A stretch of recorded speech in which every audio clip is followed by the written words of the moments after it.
Eu quero, se for possível, acender as luzes. Eu quero compartilhar com você uma palavra que Deus colocou no meu coração. Porque tudo que nós vivemos aqui como igreja, nós cremos na palavra de Deus. A Bíblia diz que tudo passará, menos a palavra de Deus. Os modismos vão passar, as tendências vão passar, o homem vai passar, mas a palavra de Deus não passará. E nós somos muito firmados nesta palavra. Se nós somos o que nós somos hoje, se nós temos o que nós temos hoje, é porque nós cremos nessa palavra. E é maravilhoso. Estamos nesse mês pregando e falando e ministrando esse tema tão lindo, o louvor que liberta. Porque nós cremos nisso. Esse mês é um mês de impulsionar a igreja. Preste atenção, cada mês Deus tem nos dado um tema diferente. Esses temas, eles não podem parar aqui no mês, aqui no altar, aqui na igreja. Apenas aqui a ministração da palavra que é liberada ao seu coração, é para que você seja impulsionado nas revelações e você viva isso no seu dia a dia. Vai passar o mês de junho, vem julho, vem um outro tema aí tremendo, mas esse tema que o louvor que liberta, ele tem que ficar constantemente no seu coração. O tempo todo você tem que crer que tudo que você tem recebido aqui desse altar deve permanecer. Virão outros temas, virão outras coisas, mas aquilo que você aprendeu, aquilo que você recebeu, você deve viver. Vai vivendo, cada mês, vai comendo, vai devorando os temas, as palavras, as revelações, os louvores, e vai praticando. Você vai subindo de glória em glória, meu irmão, minha irmã. Eu quero ler com você um texto que Deus colocou no meu coração. Esse texto está no livro de Atos dos Apóstolos, capítulo 16. Atos dos Apóstolos, capítulo 16, verso de número 19. É um texto que marcou a história da igreja primitiva, mas marcou a história de homens e mulheres que olharam para esta verdade e reconheceram que se aconteceu no passado, vai acontecer hoje. Preste bem atenção. Por que é que Deus deixou um livro escrito? Por que é que Deus deixou experiências de homens e mulheres que marcaram as suas vidas, a sua história, para que as gerações futuras, e nós somos essa geração, fazemos parte dessa geração, nós pudéssemos olhar, entender esta verdade e crer que se elas funcionaram, se as leis espirituais funcionaram no passado, elas funcionam hoje. Amém? Então diga assim: eu creio, e isto me basta. Aqui está o segredo, você crer. Porque não adianta você ser membro da igreja, não adianta você ser líder da igreja, não adianta você dizimar, ofertar, fazer o seu plantio, você estar na igreja todo domingo, todo mês, não adianta se você não crer. O grande segredo é a nossa fé. A palavra de Deus diz: o que é que vence o mundo? Quem lembra? Então diga bem forte: o que vence o mundo é a minha fé, a nossa fé.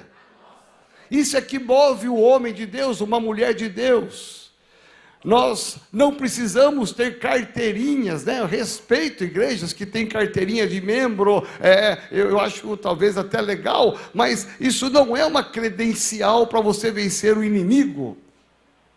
Não é uma credencial você vir só na igreja e dizer: eu sou membro dessa igreja, essa igreja se move pela fé, essa igreja cresce pela fé. Isso não move nada, não mexe nada. O que move é a sua fé. O que vai dar a vitória é a sua fé, e crer que o nosso Deus está dizendo que se Ele fez no passado, Ele faz no presente e fará no futuro. As gerações futuras vão olhar para mim e para você e vão dizer assim: houve uma geração no passado que olhou a palavra, eles creram nessa palavra e eles viveram milagres e sobrenaturais. E se aquela geração fez isso, se aconteceu aqueles sinais e milagres, vai acontecer na nossa geração. Talvez eu e você nem estejamos mais aqui, mas você fará parte da sua história e da história de gerações futuras.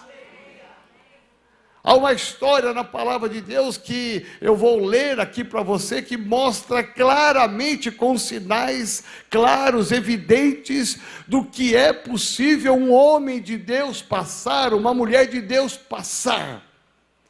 E aqui, quando a pastora Dani Grace cantava aqui o Salmo 23, é muito bonito ver o salmista Davi escrevendo o Salmo 23, passando pelo vale, né? Mas aqui está dizendo na palavra de Deus que o homem e a mulher de Deus tem que ter maturidade cristã. Diga assim: eu preciso ter maturidade cristã. Sabe quem é que vai vencer as situações adversas? O homem e a mulher de Deus maduros. Aqueles que aguentam firme na hora da peleja, na hora da luta. Não é, a vida cristã não é de flores, não é só de perfumes, não é só de viagem para Miami, Orlando. Ninguém faz missões, evangelismo. É muito bom estar em Miami e Orlando, não é, gente? É muito bom, mas a vida cristã não é só isto. A vida cristã não é de aeroporto a aeroporto, e você ficar viajando e fazendo um monte de coisas, comprando coisas. Isso faz parte da vida humana, é muito bom, isso faz parte da prosperidade humana, mas a vida cristã, ela é forjada na prova, na luta, na peleja. Olha só o que aconteceu na pandemia. Eu percebo que Deus permitiu que a pandemia viesse, para que Ele, o próprio Deus, soubesse quem é dele e quem não é dele. Ficou um monte de gente para trás, pararam, desistiram, ficaram atemorizados. A vida voltou ao normal, e como a pastora Dani Grace disse pela manhã, tem gente que está em casa até hoje, com medo da pandemia. Santo de Israel, esse camarada não vê televisão, não ouve rádio, esse camarada não trabalha, ele deve estar numa reclusa, ele deve estar dentro do quarto trancado, ele não ouve nada, porque a vida já voltou à normalidade, o evangelho já voltou à normalidade, o mundo voltou na sua normalidade, e tem gente preso em casa ainda. Diga assim: me ajuda, Senhor, a ter maturidade. Maturidade você não compra numa prateleira de supermercado. Você não acha numa prateleira de uma farmácia. Eu quero, por favor, eu vim aqui com uma receita. O apóstolo Joel deu uma receita na saída do culto, para a gente tomar um remédio que chama maturidade.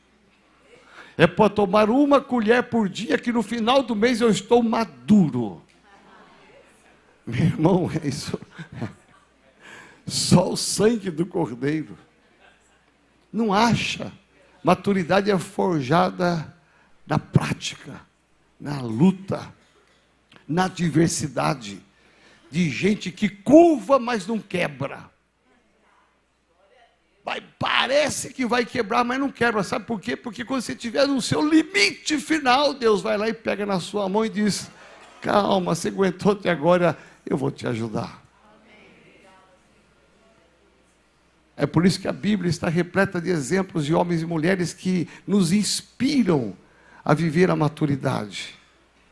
Que não anda de vento em vento, de moda em moda, de ondas espirituais, que não vive de campanha em campanha. É gente que é forjado na prática, na luta, que tem uma fé madura. Esses serão os vencedores. Por isso que diz a palavra, ser fiel até a morte.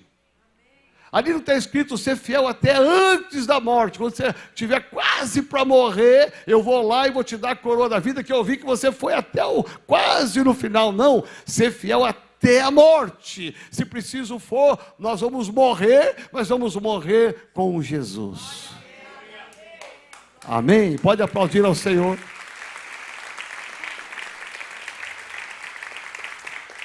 Por isso que o livro de Atos vai nos inspirar nesta noite, porque diz assim, essa experiência, vendo os seus senhores, versículo de número 19, vendo os seus senhores que se lhe desfizera a esperança do lucro, agarrando em Paulo e Silas, os arrastaram para a praça. Presta atenção, olha o drama, a situação que Paulo e Silas vão enfrentar, a exposição que eles vão ficar. Foram arrastados, dois homens de Deus, pregando o evangelho, falando do amor de Jesus Cristo. Meu irmão, eles eram fiéis a Deus. Como é que Deus permitiu isto? Tem gente que fica indignado, porque está vivendo do evangelho que não é um evangelho de verdade. O evangelho de televisão, de jornais, de livros. Aqui é o evangelho de rua, de prática. Então eles foram arrastados para a praça, à presença das autoridades, e levando-os aos pretores, disseram: estes homens, sendo judeus, perturbam a nossa cidade. Diga assim: eu preciso perturbar o nosso bairro, a nossa cidade, a nossa nação e todas as nações. Nós precisamos perturbar. Sabe como é que nós perturbamos? É quando nós pregamos o evangelho, quando a igreja abre uma porta nova do evangelho. Agora em julho vai uma caravana aqui da igreja lá na Bahia, a mais recente igreja que foi aberta aqui em Nazaré das Farinhas, e cada um deles tem que trazer um saco de farinha para nós, porque lá é a fonte. E eles vão lá fazer missões, eles vão lá e eu disse para Carol, eu sempre falo, dá um tiro de canhão, nada de espingardinha não, dá um tiro de canhão, faz algo grande, faz algo memorável, algo que vai marcar aquela cidade, balança a cidade, perturba as pessoas, porque nós temos que tirar da comodidade, da religiosidade. Pessoas precisam entender um evangelho vivo, verdadeiro, alegre, dinâmico. Meu irmão, um evangelho de poder de Deus. Então, aqueles homens estavam ali sendo arrastados, expostos em praça pública, não porque roubaram alguma coisa, não porque caluniaram, mas não porque foram pegos em alguma coisa irregular, simplesmente porque estavam pregando o evangelho. Eles estavam sendo acusados de perturbar a cidade. Deixa eu te dizer algo, eu tenho ficado incomodado, indignado, frustrado, furioso, sei lá o que você imagina, mas eu tenho ficado, meu irmão, indignado, porque a igreja brasileira hoje não está perturbando nem mosquito. Nós estamos acomodados, cada igreja acomodada nas suas práticas, está tudo bem, está entrando dízimo, oferta, estão pagando aluguel, está pagando prédio, os pastores estão com salário em dia, os funcionários, a gente está acomodado. A igreja brasileira hoje não está mais perturbando aquilo que deveria perturbar.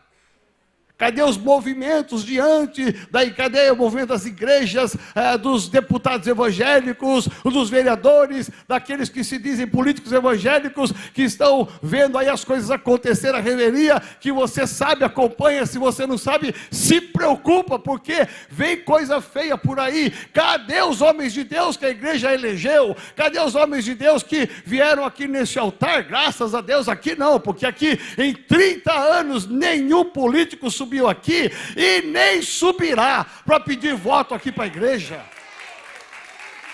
porque é uma vergonha. estão lá em Brasília, estão aí na Câmara, não fazendo diferença alguma. Todo mundo está sendo comprado, eles são comprados também. Todo mundo está paquituando, eles estão paquituando. Não há barulho, ninguém está acomodando, ninguém está incomodando ninguém. Ninguém está fazendo a diferença. A igreja precisa ser despertada, não é só a nossa não, é todas as igrejas. Nós temos que acordar, sacudir essa nação, ganhar essa cidade para Jesus. A igreja ficou para dentro, ela ficou fechada numa forma de 4 paredes e perdemos a dinâmica de sair na rua e incomodar o povo, porque enquanto nós estamos aqui, nós não incomodamos ninguém. Nós estamos sendo treinados para sair e incomodar, abalar a cidade, mas a gente, e a grande maioria das igrejas é isto: eles vêm, fazem uma adoração, fazem o louvor, ouvem a palavra, praticam a fé, mas aqui dentro, vamos embora, cada um para a sua casa, acabou, só o domingo que vem agora. Diga assim: Senhor Jesus, me ajuda a perturbar a cidade. Perturbar aqui, meu irmão, é porque eles estavam incomodando. A igreja hoje não incomoda mais. E eu estou indignado porque nós, como Renovada, nós temos essa missão. Eu não quero saber da igreja A, B, C ou D. É uma questão de ética. Eles vão responder para Deus. Eu penso em mim, eu penso em você, eu penso na nossa igreja. Eu fui agora em Ribeirão Preto, estou voltando ali. As nossas igrejas do interior estavam lá, os pastores, as pastoras. Estou desde sexta-feira lá ministrando. Saí de lá hoje 5:30 da manhã para pegar o culto das 10. Meu irmão, e a minha missão ali foi essa: nós temos que abalar o estado de São Paulo, nós temos que abalar o Brasil, meu irmão, nós temos que sair daquelas portas e fazer uma revolução. O que Jesus faz aqui dentro, tem que fazer lá fora, na sua casa, no seu trabalho, na sua escola, tem que acontecer alguma coisa. O mundo tem que ouvir o barulho da igreja, não é o barulho apenas do microfone, da caixa, não é dessa caixa de som, é o barulho daqueles que marcham com o evangelho.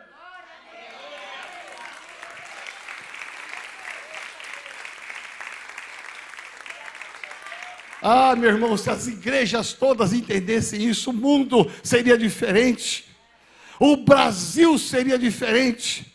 Um Brasil que é tido como cristão, que de cristão tem pouquíssimas coisas, porque nós paramos de fazer o barulho, de incomodar as pessoas, de perturbar a cidade. Eles são arrastados porque eles são acusados, estão perturbando a nossa cidade. Está tão boa a cidade sem eles, o evangelho está sendo pregado, eles estão querendo mudar as coisas aqui. Eles são judeus, eles pregam Jesus Cristo, eles estão atrapalhando a nossa rotina nessa cidade, e eles estão fazendo mais, eles estão propagando costumes que não podemos receber nem praticar, porque somos romanos. Presta atenção, o evangelho vem romper barreiras, quebrar as tradições, tirar o homem e a mulher daquilo que ele está cativo. A vida toda eles têm uma cultura e eles estão presos nessa cultura. Não venham atrapalhar, presta atenção. Então levantou-se a multidão. Diga assim: nem sempre a multidão, a maioria está certa. Eu não vou nem entrar nesse detalhe, que é um outro campo. Nem sempre a maioria está certa. Aqui se levanta uma maioria para fazer, sabe o que? Olha aqui, levantou-se uma multidão unida contra eles. E os pretores rasgando-lhes as vestes. Olha a riqueza de detalhe da maldade, daquilo que um homem de Deus, uma mulher de Deus, pode passar, pode enfrentar. Aí se você está aqui e falar: apóstolo, eu vim aqui porque eu achei que na Renovada era um evangelho light,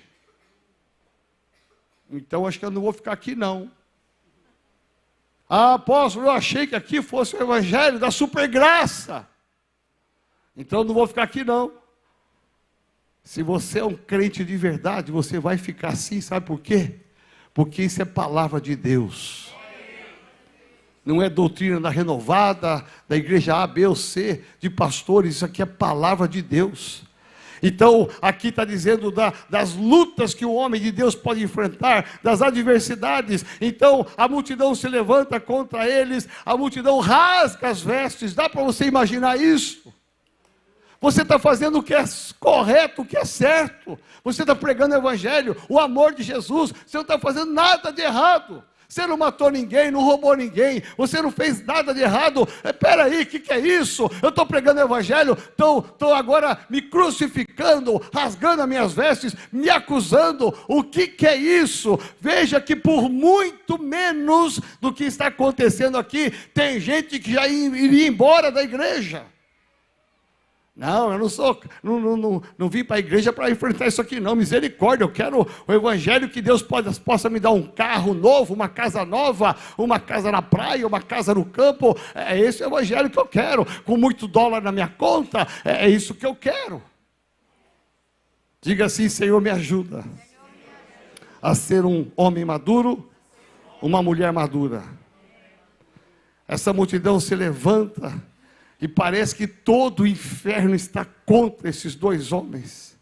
E aí depois, com as suas vestes rasgadas, isso tudo aqui lembra o ministério de Jesus. Com as suas roupas rasgadas, mandaram açoitá-los com varas. Parece que a coisa, ao invés de melhorar, está piorando. Que será que esses homens têm pecado? Talvez alguns possam ler e falar assim: está vendo, pecou, ó. A vara comeu. Isso aqui é disciplina de Deus. Presta atenção, esses homens são dois homens santos, puros, que estão passando por essas atrocidades, porque eles estão abalando uma cidade, eles estão vivendo uma fé madura. Não importa o que aconteça, haja o que houver, nós aguentaremos. Você não percebe, você percebe aqui que em nenhum momento há um ai deles. O autor bíblico aqui podia dizer: olha, Paulo e Silas começaram a retruncar a multidão, Paulo e Silas começaram a correr, a multidão foi atrás e pegou eles, Paulo e Silas começaram a blasfemar contra Deus, está vendo? Nada disso, não há uma palavra, não há um som. Sabe por quê? Porque o homem maduro, a mulher madura, aguenta calado, aguenta firme, porque tem uma esperança. Em algum momento Deus vai se levantar e me abençoar. E a Bíblia diz aqui que depois de lhe darem muitos açoites, muitos, e imagina que não foi um nem dois, eram muitos açoites, ainda os lançaram no cárcere, está preso. E naquela época, no cárcere romano, como Paulo e tantos outros ficaram presos, ali a cultura romana é ficar num cubículo com as mãos ali, amarradas ali em ferrolhos, e com 2 soldados, um de cada lado ali, guardando o prisioneiro. Eles estão impossibilitados de qualquer coisa ali. E a Bíblia diz que eles foram então lançados no cárcere. E a Bíblia fala, a palavra de Deus ainda diz que, ordenando ao carcereiro que os guardasse com toda a segurança. Diga assim: por mais que o inimigo tente me prender, com toda a segurança, Deus pode me libertar. Presta atenção, esse texto é muito rico, é muito lindo, porque esse texto mostra até onde um homem de Deus pode suportar. Fizeram o que fizeram com Paulo e Silas, lançaram no cárcere, e ainda uma palavra: guarde-os em segurança, nada vai poder soltá-los. Prenda, guarda, põe correntes, põe cadeados, põe tudo que você possa imaginar, vigia, porque eles têm que estar aqui guardados, eles vão pagar pelo que eles estão fazendo. Presta atenção, porque assim acontece com a gente também. Isso aqui não é privilégio de Paulo e Silas, é possível Talvez na sua mente estava assim: ah, Deus me livre, pastor santo de Israel, me livre disso, Jesus está repreendido, amarrado, eu não quero nem saber disso. Presta atenção, um homem de Deus maduro, uma mulher de Deus madura, ele tem essa consciência, convicção. É possível que um dia você vai ser traído, você vai ser injuriado, você vai ser açoitado espiritualmente, emocionalmente. É possível que um dia você vai ter que passar por um estreito que você nunca imaginou passar. E aqui é a semelhança de Jó. Esses homens não abrem a sua boca, eles não blasfemam contra Deus, eles não falam contra a multidão, eles não lutam ali para serem presos, me solta, não, aqui não há nenhuma resistência, eles estão indo de boa, suportando de boa, parece que é bom, mas eles estão agora feridos, machucados, com roupas rasgadas e foram para o cárcere. E aqui nos diz assim, que este homem, recebendo tal ordem, os levou para o cárcere interior e lhes prendeu os pés no tronco. Você está vendo que a coisa está piorando? A coisa está agravando? Talvez você entrou aqui hoje e a sua situação está assim, fala: pastor, parece que sou eu, hein? Em vez de melhorar, está piorando. Quanto eu mais oro, mais o bicho pega. Eu lembro de uma vez de uma pessoa que disse assim no gabinete, ela entrou lá tão indignada. Ela falou assim: apóstolo, olha, me perdoa, mas eu estou dizimando, nada acontece. E eu já falei para Deus que esse mês é o último mês que eu vou dizimar, porque se eu não fizer nada, eu estou fora. Olha só, quer mandar em Deus. Eu tive que fazer uma ministração profunda com a palavra imaturidade cristã. Esses homens aqui nos ensinam, preste atenção, é ensinamento. A Bíblia fala que o meu povo está sendo destruído porque lhe falta conhecimento. Muita gente foi abatido na pandemia, pós-pandemia, porque faltava conhecimento, profundidade de fé, era uma raiz superficial, qualquer vento fez tombar, e na pandemia foi um vendaval, e você aguentou, graças a Deus, amém? Olha para essa pessoa do seu lado e fala assim: graças a Deus, você venceu. Mas fala com convicção, fala: graças a Deus, você venceu.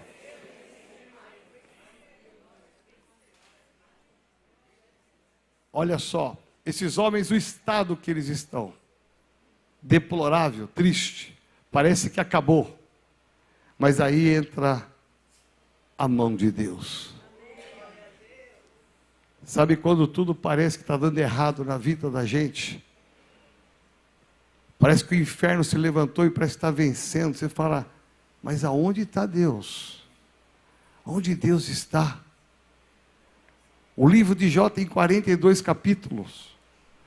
Deus aparece dialogando no primeiro capítulo com Jó. Tem umas poucas conversas.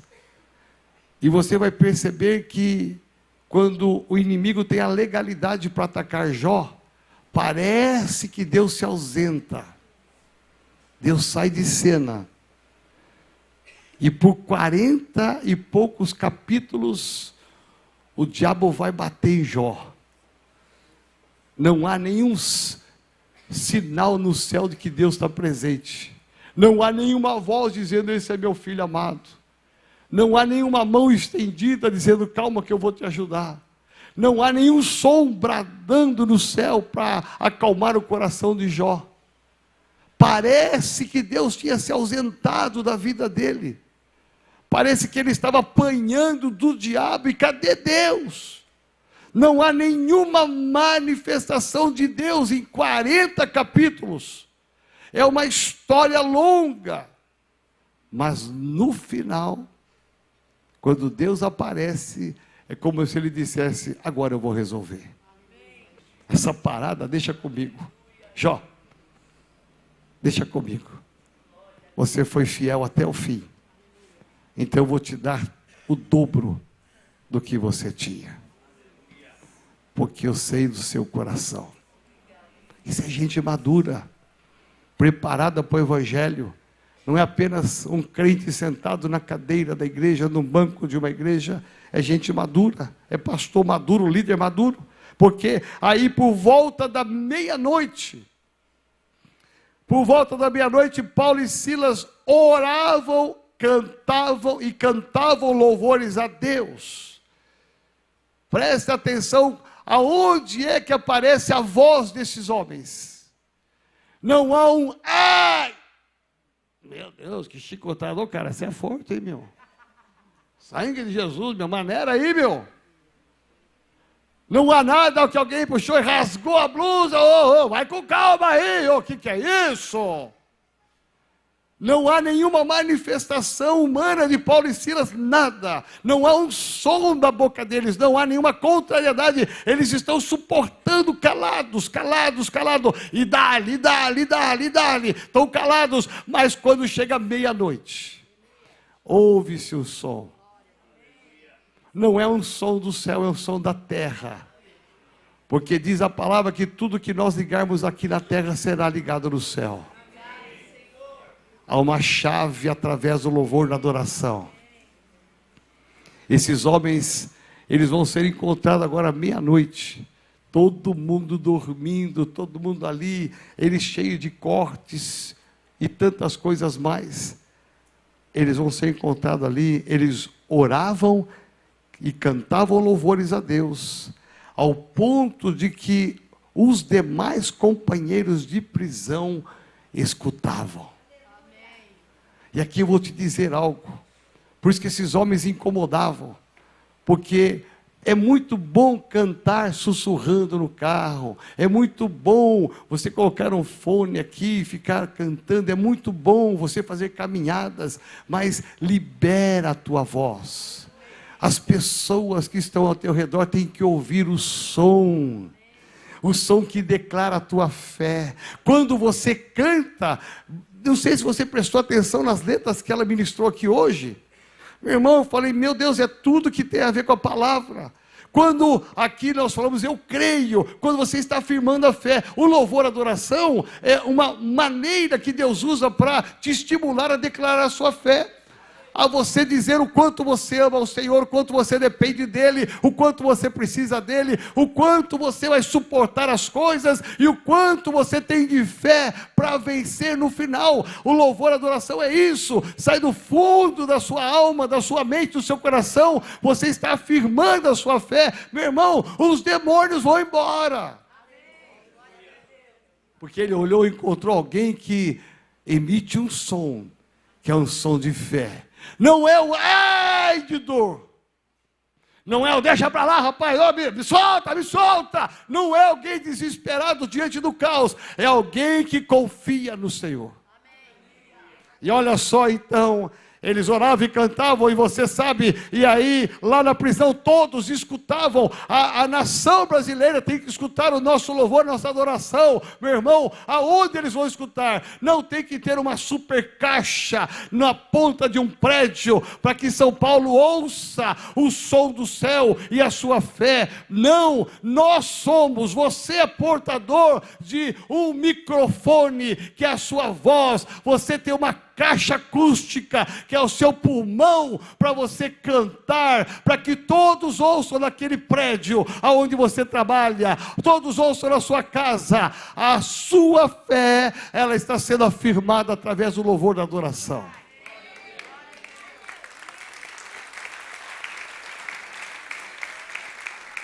E essa cena toda aqui vai dizer assim, versículo de número 26, de repente, diga assim, de repente. Eu já ministrei uma palavra uma vez só sobre isso, os de repentes de Deus. De repente a mesa vira, de repente o copo cai, de repente é uma batida, de repente é uma tragédia, os de repentes. Mas na Bíblia está cheio de repentes de Deus. Quando Paulo e Silas estavam cantando, estavam dizendo para aqueles homens todos ali do lado, que estavam ao lado dele, dizendo assim, olha, nós cremos em Deus. Deus permitiu que nós chegássemos aqui, mas não é o final da nossa história. E eu vou te dizer nessa noite, não importa o tamanho da luta que você esteja enfrentando, não é o final da sua história. Essa doença, esse desemprego, essa crise financeira, não é o final da sua história. Essa crise no casamento, não é o final da sua história. Porque quando Deus vem, é de repente.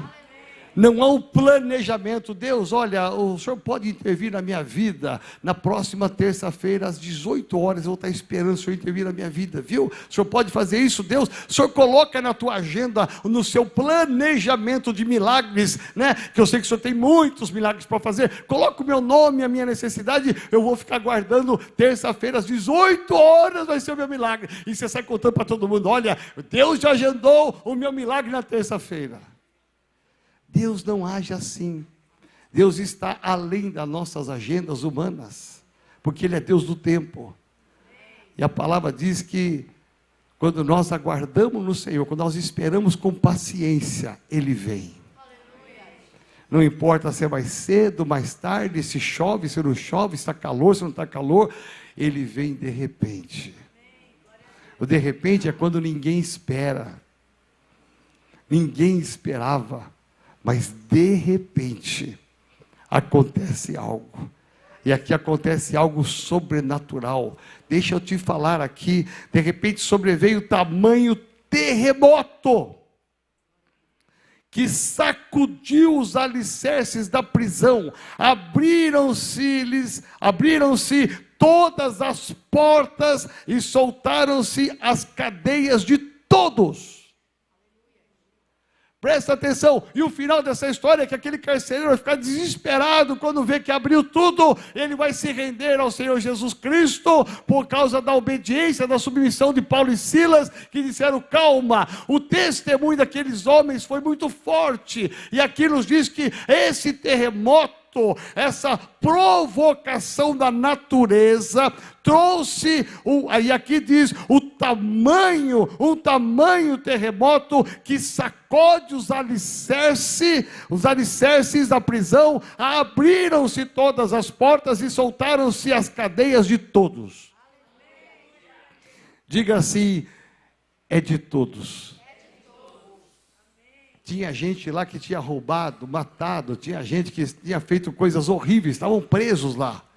Diferente de Paulo e Silas. Mas quando Deus traz o milagre, Ele abençoa todos. Quando vê o milagre na sua família, você abençoa todos. Quando vê o milagre na sua célula, abençoa todos. Quando vê o milagre na igreja, todos somos abençoados. Amém? Sabe quais são as prisões que precisam ser quebradas hoje? Algumas prisões que nós podemos relacionar. Primeira prisão que eu vejo nas igrejas e em nós mesmos é a prisão da religiosidade. Nós precisamos quebrar essa prisão. Tem gente aprisionado na religiosidade, na cultura da religião. Nós precisamos que essas cadeias, esses alicerces, essas estruturas antigas que são culturais, elas precisam ser abaladas e entrarmos no sobrenatural de Deus. Onde está sendo abalado hoje os alicerces? Na nossa religiosidade. Nós precisamos quebrar isso, nas nossas tradições. Aprendemos que o Evangelho é isso e ponto final. Não mudo, eu creio assim, a vida toda foi assim, não mudo. Meu irmão, você tem que estar preparado, minha irmã preparada, para viver coisas novas todos os dias. Deus se move em novidade de vida. Deus não faz tudo igualzinho, Ele é criativo, Ele é inspirador, porque Ele domina todas as coisas. Muitas coisas Ele vai repetir, mas muitas coisas Ele vai inovar. As prisões das nossas emoções. Tem gente preso emocionalmente no passado, nas suas frustrações, decepções, presos na mente. São cadeias emocionais que estão aqui dentro da sua mente, que precisam ser abaladas, para que você possa permitir que Deus abale, as portas se abram e você se liberte. Quantas cadeias o Espírito Santo está te mostrando agora? Eu vou citar só essas duas. Mas eu poderia fazer uma relação de cadeias que nós precisamos permitir que Deus venha de repente, promova um terremoto, um sobrenatural, abra essas cadeias e nos liberte.